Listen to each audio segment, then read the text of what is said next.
Empowerment is authority. It is a signed permission slip to actually seize the day. It's the process of getting stronger and more confident and more engaged. And to be empowered is to move through the world without any kind of fear or any kind of apology.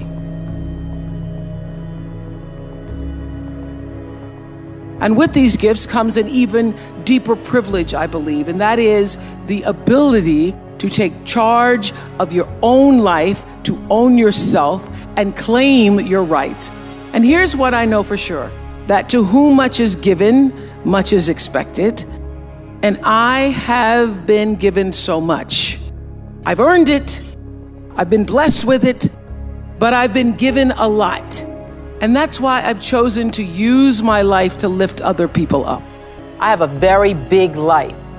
And so people with big lives can do big things. And so I started to think about what was the best Christmas I ever had in my life. I grew up poor, on welfare with my mother for part of my life. And I remember that the best Christmas of my life was when I was 12 years old and my mother had said, we're not gonna have Christmas because we can't afford it. I remember feeling like it's gonna be really hard on Christmas morning to go outside. What am I gonna do when everybody else is outside? That's what I thought. What am I gonna do when everybody else is outside? And what am I gonna do when I have to go back to class and say I got nothing?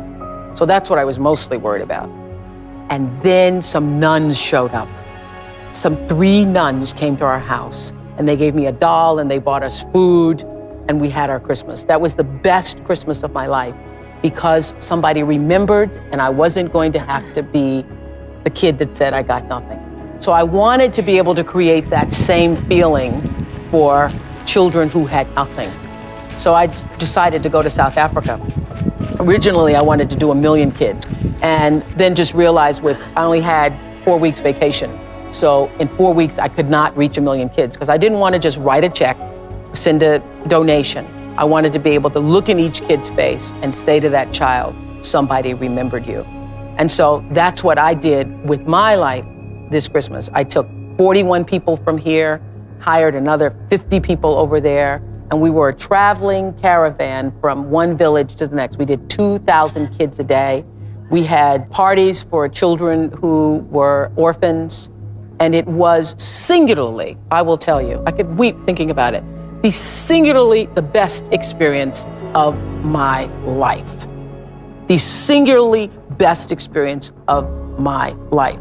The first day in Africa where we had 280 kids in a room and every single one of those kids had lost a parent. Every single one of those children, they were aged 3 to 17 in that room. And my team that you're talking about, I have the greatest team in the world. My team here in the United States had been in contact with the orphanages so that by the time we got there, we had a present with every child's name on it. This summer, every black doll manufacturer in the country had sent me dolls because these girls had never seen black dolls. And so it was my mission to do for them what the nuns had done for me, was to let the African girls see a black doll. So I wanted every girl to have a black doll. I wanted every boy to have soccer balls. We bought radios, we bought clothes. And the most important thing is we had their names on every box for every child. And I called up the children one by one. And when those children, received their gifts and then waited for the next child to receive their gifts I said, nobody can open their presents until everybody can open their presents.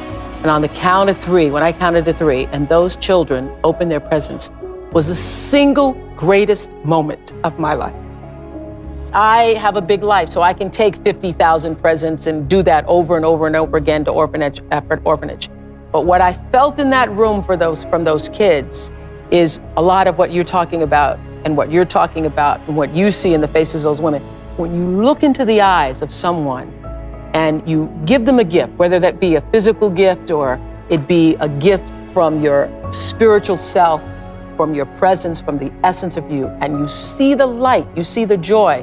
What I felt in that room was not just that I was remembered, that the child felt that I was remembered, but you felt a sense of hope, a sense of validation that somebody cared about me. And I will tell you that of all the years and shows that I have done, and every theme for every show that I've done, the single common denominator that I've found that every human being is looking for is validation. Every single person needs to know, wants to feel that they matter, that they matter. And what happened in that room, that was the greatest day of my life, I knew that those children knew in that moment that they mattered, that they mattered. And so I encourage you, it's exciting to be able to write a check. It's even more exciting to be able to touch one life, to be able to do that for one person. It's like Cynthia was saying, when you can do that for one person, when you can do that, you will know that your life has meaning. And I will tell you, when I left that place, my friend Gail and I were there, and we were all boo-hooing. We're like boo-hooing with the children. Oh my God. And Gail was saying, what is it? What is it? We're so full. And Gail said to me, she said, you know, as big as your show is, what happened in that room seemed bigger. What happened in that room seemed bigger. And that is true. That is true for me, who has this big life in a television show. And I'm telling you, for everybody here, extending yourself beyond your world, your kids, your family, your stuff, and reaching out to somebody who is not like you, somebody who is like you, who is in need. If you are feeling depressed, or you are feeling down, or you're feeling like things aren't going the way you want them to go in your life, the way you turn that around is to reach outside of yourself to somebody else.